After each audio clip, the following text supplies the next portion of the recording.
خیلی خوش اومدین به این ویدیو. امیدوارم از این ویدیو خوشتون بیاد. امیر کلشو هستم. اولین ویدیوی یوتیوب هم هست. حتما چنل ما رو سابسکرایب کنید، ویدیو ما رو لایک کنید، در مورد ویدیو نظرات خودتون رو بنویسید. بریم برای شروع بازی. تازه نصب کردم کلش رویال بعد چند وقت، سنم زنیم 22 مثلا. بچه‌ها حواستون باشه اگه کمتر از این سن یک مشکلات ایجاد میشه در آینده. Welcome to Clash Royale. خوش اومدید به کلش رویال. اینا رو بزنیم بره.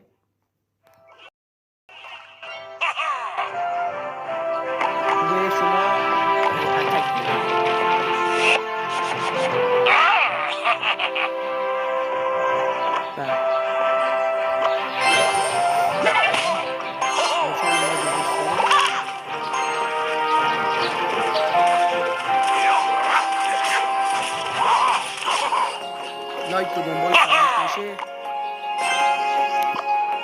شاید بعضی من آپارات دیده باشه. چند وقتی که یه ویدیو نمیذارم.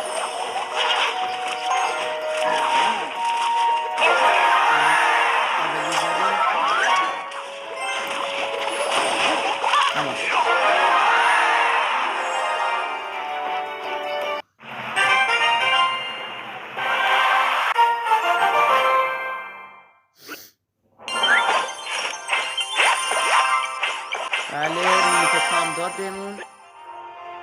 کالکشن این هم نیروهایی که داره به ما نشون میده. آپگرید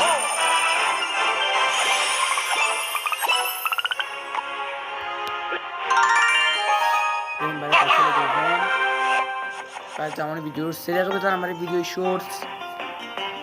اینجا بذاریم.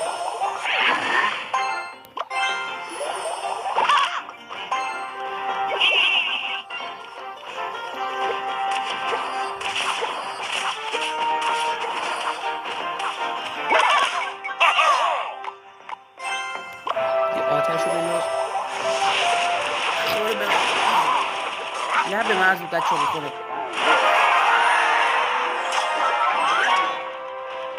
بکارم بندازم که تمام شد.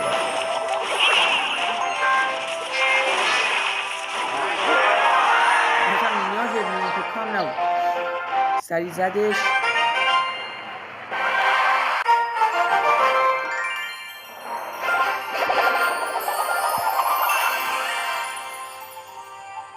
بله دوستان انگار وقت تمومه. خیلی ممنون که ویدیو ما رو تماشا کردید.